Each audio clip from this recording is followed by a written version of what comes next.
Қайырлы күн, құрметті ағайын. Эфирде әдеттегідей көзқарас бағдарламасы және мен Ирак Елекеев.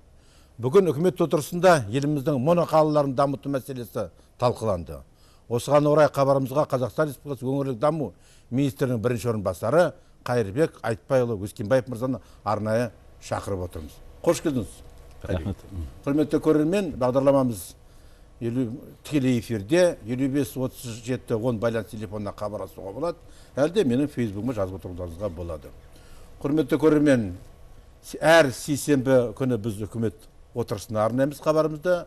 Бүгінгі талқыға мәселе, жаңа мен айтып кеттім, өте халыққа керек мәселе деп ойлаймын. Қайыр күрделі, халыққа керек мәселе. Сондықтан біріншіден менің сұрағым, осы жоба 2012 жылы басталды. Елбасының өзінің тапсырмасы бойынша. Бүгін оны Серік Нығметұлы айтып кетті осыған байланысты. Жақсы бір әлгі пилотный проект дейді ғой, басталды. Енді мінекей биыл 2010 жылы қай өңірлерде қол ұшын беріп жатсыздар? Біріншіден, Ирак Қасымович, сізге көп рахмет. Осы бағдарламаға қатысып, осындай сөз бергеніңізге.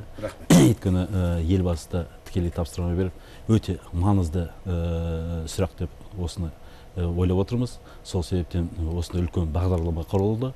Сол себептен былтыр пилоттық ретінде өздеріңіз білесіздер басталды. 6 миллиард теңге көлемінде бөлініп 170 жоба іске асырылды. Ол енді жобалар кіші шағын негізі сол қалаларды оңтайландыру туралы, қалалардың жақсы ретіне келтіру мәселесіне жұмсалды. Ал негізгі осы тікелей үлкен жобаның осы жұмысы осы 1 қаңтардан 2013 жылдан басталып отыр. Негізі Қазақстан бойынша 27 моноқала бар. 27 моноқала бар. Соған биыл бөлініп жатқан ақша 18,8 миллиард теңге. Ал енді қазіргі басталған жұмыстар негізі осы 27 моноқалалардың ішінде 47 жоба, үлкен жобаларды іске асырамыз ба деп отырмыз. Соның ішінде 9 үлкен жобалар іске асырылды. Ал енді ол Степногорск қаласында, Екібастұз қаласында, Хромтау қаласында сондай қалаларда іске асырылды. Ал енді Жезқазған қаласында енді 12 жобасы, осы 47 жобадан 12 жобасы іске асырылған деп жатыр. Енді олар уже тақау отыр.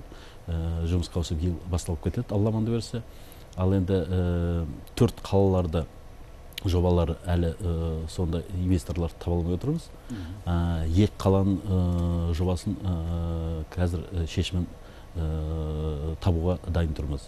Сол себеппен осы 47 жобаны іске асырсақ, 950 миллиард теңгенің сомасы инвестиция келеме деп. 1 триллион дейсіз ғой? 1 триллион теңгенің инвестициялар сол қалаларға келеме деп соны жоспарлап отырмыз. Ол енді осы мақсатты осы бағдарламамен орнына келтірсек, мен ойлап отырмын, осы моноқалаларға үлкен көмек, үлкен үлесін қосады. Ал енді 25 мың адамдай осы жобалардың ішінде жұмыс табама деп, жұмыспен қамтима деп, сонымен ойлап отырмыз. Енді осы жұмыс басталғаннан бері биыл айтып отырмыз ғой, 18,8 миллиард теңге бөлінді. Оның ішінде субсидия беру 1 миллиард 800 миллион теңге, шағын кредит беру, микрокредит дейміз ғой енді, 1 миллиард 700 миллион теңге бөлініп отыр. 300 миллион гранттарға беріп отыр, 28 миллион кадрлар даярлауға беріліп отыр, 6 миллиард теңге жергілікті қалаларға оңтайландырушы туралы, солардың қалаларды қалпына жақсылап келтіруіне беріліп тұр. 3 миллиард теңге осы ақшаның арасында инфрақұрылымға беріліп тұр. Мынау енді жаңыз ғана өкінішке орай айтып кететін 2 миллиард теңгеде бөлгенбіз. Мынау бизнес саласы кәсіпкерлерге жаңа құрылыс, жаңа завод ашса, жаңа фабрика ашса, соларға инфрақұрылым жағдайын көмектесеміз. Соларға су болсын, жарығы болсын алып келетіндей жағдайымызға ақша бөліп едік. Бірақ өкінішке орай әкімшіліктерден ондай көп жобалар түскен жоқ. Сол себептен 711 миллионға онда жобаларды іске асырылды, 1,5 миллиард, 1,2 миллиарды іске асырылмай қалды. Оны енді басқа, енді жарты жылдан асып кетті ғой, енді әр жағын үлгермейміз бе деп, ол ақшаны биыл басқа бағдарламаларға қосып бердік. Қайреки, үлкен мәселе бұл жұмыстық мәселесі ғой. Шыны керек, жаңа бір сөзіңіз айтып кеттіңіз. Осы күнге дейін 25 мыңдай адам жұмысқа. Болашақта осы жұмысқа орналастыру жағдайы қалай шешіледі тағы да? Біздің, Ирак Қасымович, мынау енді Бақытжан Әбдіреевичті Сағынтаев біздің үлкен жиналыста айтып кетті. Бүгін Серік Нәметовичті мынау үкімет жиналысында айтып кетті. Кейбір әкімдер ойлайды, мынау іске асырылып жатқан бағдарлама ол қалалардың қалпына келтіру деген, суын беру деген, жағдайын жасау деген. Бұл бағдарламаның маңызы онымен шектелмейді дейсіз ғой? Ол емес, онымен шектелмейді. Бәрі маңызы жергілікті халық сол қалаларда тұратын, жұмыс орнымен қамтисын деп, өзі бизнесте болсын, өзі кәсіпкерлікте болсын, басқа іспен айналысам десең, соған жағдай жасау. Соған түгел ақша, түгел қаражат бөлініп отыр. Ал енді әрине, мысалы, қалан жағдай төмен болса, ол суын бере алмаса, жылуын бере алмаса, ешқандай бизнесте дамымайды ғой. Сол себептен онда ойластырып беріп отырмыз. Онда мүмкіншілік болсын деп. Өйткені ертең қаладан айтады, жарайды, мен осындай мекеме ашайын деп жатыр, осындай завод ашайын деп жатырмын. Бірақ мынау жылу керек, мынау жарығы керек, дұрыс қой. Онды бәрін жасап берейін деп отырсыздар ғой. Онда бәрін жасап беріп отырмыз ғой, ақша бөліп отырмыз. Бірақ кейбір енді біздің әріптестер ойлайды. Ойбай, мын жағын шеттетіп, орта шағын бизнесті қамтитын нәрселерді шеттетіп, мен осы қаламның жағдайын жөндете алайыншы деп, суын, басқа нәрсе, инфрақұрылымын. Сосын барып, біз сол себептен де жаңа Серік Нәметович айтып кетті жиналыста. Оған емес, ол түгелі жасалатын нәрсе жаңғызған оймен. Со жергілікті халықтың жағдайы жаңа жұмыспен қамтисын, жаңа жұмыс орындары ашылсын, жаңа салықтар түсін. Ең үлкен маңызы диверсификациялау ғой енді. Өзіңіз білесіздер, мына қалалардың көбі үлкен бұрынғы келген заводтар, үлкен өндірістер болған ғой, тұрып қалған. Өндірістердің тұрып қалған, біреу тұрмай қалған, бірақ енді соның жандарында қалыптасқан ғой енді. Сол себептен жаңа сол заводқа, сол өндіріске қарап қалмай, сол халық басқа жағдаймен бе күн көрсін деген себеп қой. Сол себептен бағдарлама іске асырылып жатыр. Рахмет, телефон сұрақ бар екен, тыңдап отырмыз, құрметті көрермен. Айта беріңіз. Ассалаумағалейкум. Елекей аға, мынау Құралбек Өскенбайұлы. Мен енді жаңа монағаларды дамыту туралы мына Құралбек Өскенбайұлына бір сұрақтар қояйын деп отырмын. Ол сұрақтарым менің жаңағы сіздердің мынау жаңағы айтып отырсыз ғой, жаңағы нелерде, әкімшіліктерде, департаменттерде жаңағы шағын бизнес, шағын заводтарды ашуға нелер түскен жоқ деп. Ал біз енді соған жете алмай жүрміз. Бұл Астана қаласында инновационный жаңағы жобаларымыз бар, интенсивный отопительный система, соны 3 жыл болды, бармаған тауымыз, баспаған жеріміз жоқ, ешкімге соны дәлелдей алмаймыз, ете алмаймыз. Неме? Бұнда бәрі қағаз бастырылық, содан кейін тұсаулық аяқтан шалып. Сіз өз телефоныңызды берсеңіз, тікелей өзіңізге барайық, содан кейін өзіңізбен Құралбек Өскенбайұлы өзіңізбен отырып сөйлесейміз. Қайырбек Айтбайұлы Өскенбаев. Ал енді құрметті көрермен, мынау Астана қаласы моноқалалардың санына кірмейді. Сол себептен бұның бағдарламасы басқа, мынау бизнестің жол картасы деген бағдарлама бар. Сол бағдарлама бойынша да жаңағы сіз айтып отқан субсидияларда инфрақұрылымды салу деген қаржы бөлінген. Сол себептен енді маған тікелей келсеңіз, бізде телефон приемный арқылы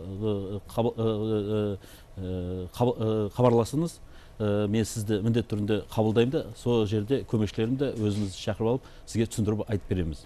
Негізі сіз өз жобаңызбен бірінші әкімшілікке бару керексіз. Әкімшіліктің ішінде комиссия өз жұмысын жүргізеді. Сол комиссия сіздерді қолдаса, олар даму акционерлік қоғам деген бар, біздің қарамағымызда жұмыс істейтін, сол арқылы ақша бөлінеді, сол механизм бойы жұмыс істеуге болады. Бірақ енді маған келсеңіз, тікелей мынау жолдарын айтып береміз. Телефоныңызды айтсаңыз, жаңа сұрап отырмын. Көп қазақ. Мынау енді жұмыс телефоны қазір айтып береміз. көмекшіңіз бар ғой бізде. Ал енді бүгінгі үлкен мәселе мен қозғайын деп, мынау күрделі ремонттан өткізіп жатқан сияқты кейбір қазан ошақтары. Осыған байланысты қандай жұмыстар істеліп жатыр? Қысқа дайындық қалай? Осы моноқалаларда. Баяғыда енді ол моноқаласына жатпаса да призорды есіңізде ғой енді. Сол сияқты болмай ма деген ойым ғой менің. Жоқ, ондай мәселе Оған қаражат бөлініп жатыр ма деген болмайды. Өйткені мынау қысқа дайындық тікелей мынау Әсет Өрентаевич бастаған министрліктің қарамағына қарайды, бірақ біздің де өңірлікке қарағаннан кейін біздің де оған үлесіміз бар. Өйткені мынау 100 гигакалорияға дейін котельнияларды біз қараймыз. Сол себептен оны тікелей мынау үкіметтің көзқарасында тұр. Оны түгелін тексеру жұмыстар жүргізіліп жатыр. Ал енді жаңа моноқалаларға айтып кеттім ғой. Біздің жаңа бағдарлама бойынша 6,3 миллиард теңге бөлінді. Жаңа бүкіл инфрақұрылымды жөндету несінде бағдарлама бойынша. Қайреке, келесі мен сұрағым, мен түсінемін бір жағынан. Құлсары деген қала, Ақсай, Бөрлі ауданы, Жезқазған, үлкен өндіріс орындары бар. Үлкен өте белгілі бүгін. Дүниежүзінде белгілі өндіріс орындары бар. Мен түсінемін, мына Қарағанды облысында қазір мінекей Шахтинск, Абай, Саран, Қаражал, бұл қалалардың жағдайлары өте төмен. Бұларға қандай ерекше бір көзқарас бар ма, үкіметтен жоқ па? Мынау енді негізі Қарағанды облысында 8 қалаға моноқалаға 27 қалалар, жаңа моноқала деп отырмыз ғой. Соның арасында іріктеп 6 моноқала үлкен деңгейінде екен.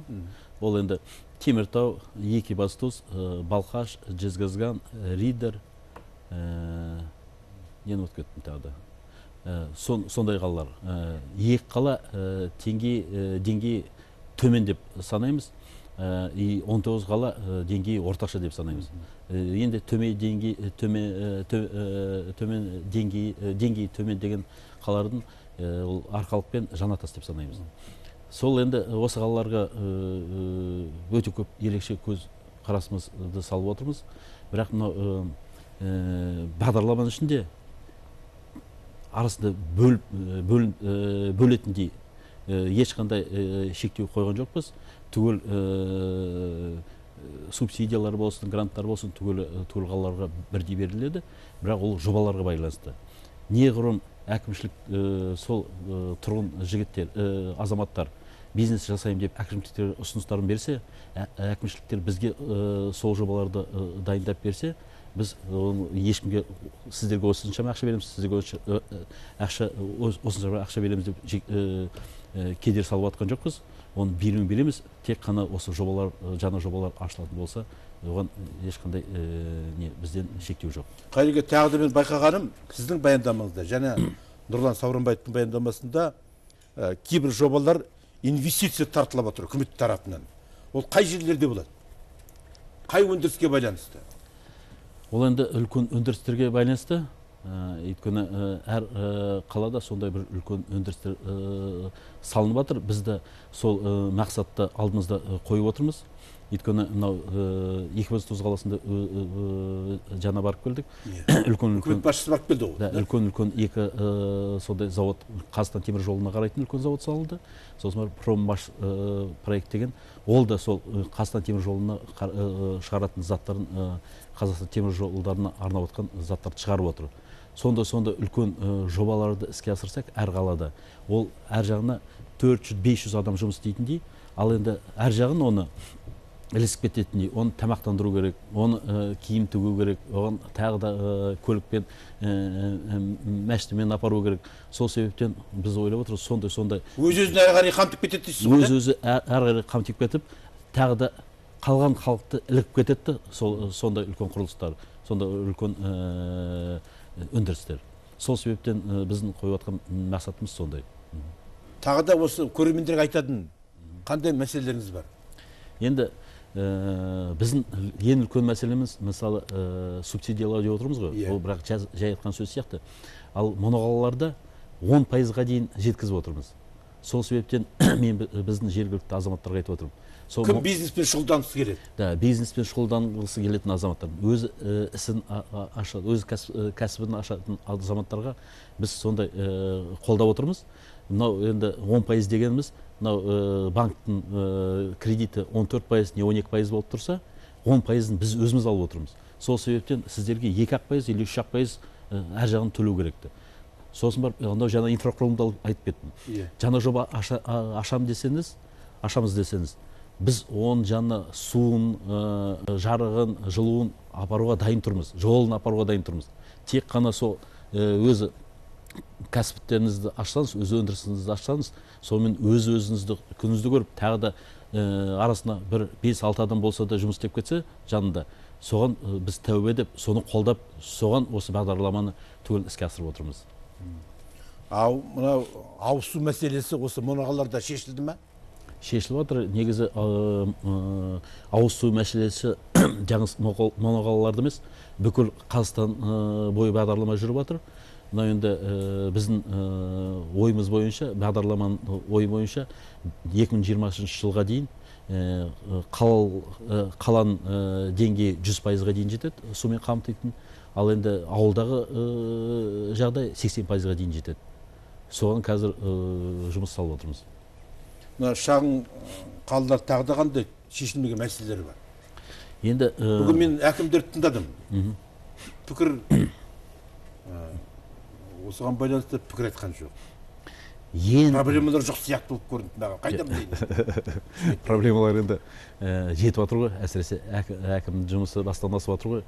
Енді біріншіден халыққа түсіндіріп, осындай құқықтар бар екен, осындай мүмкіншілігі бар екен, осындай жоспарлар бар екен, жобалар бар екен деп, соны түсіндіріп айту керек.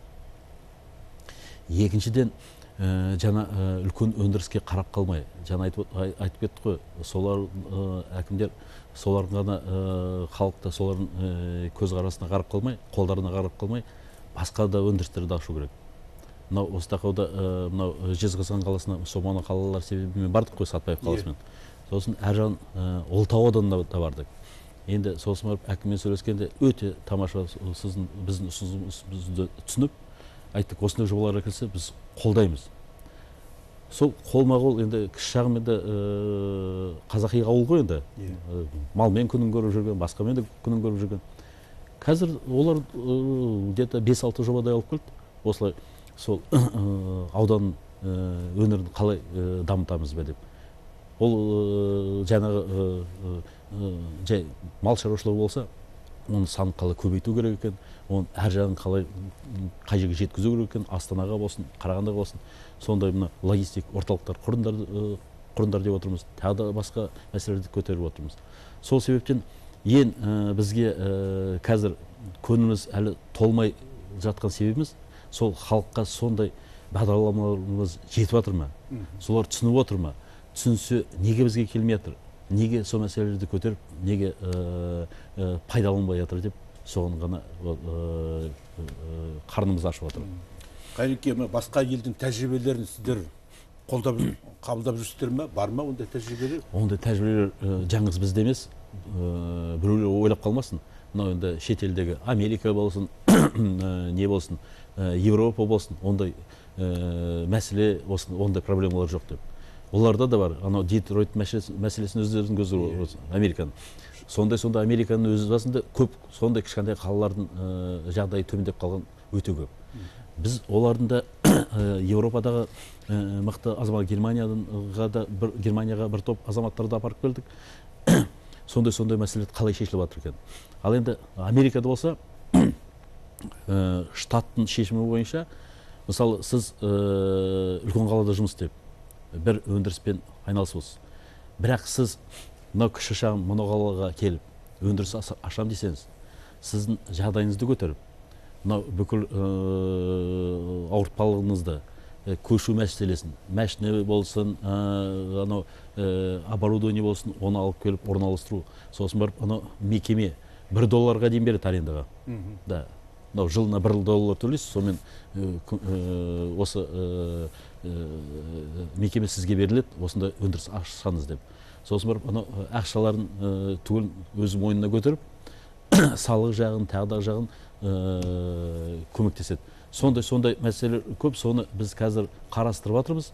Осы жаңағы бағдарламаға Серіктің Бешбағын айтып кетті ғой, тағы да дұрыстап тұрып нақтылап қарап өзгерістер енгізіңдер деп.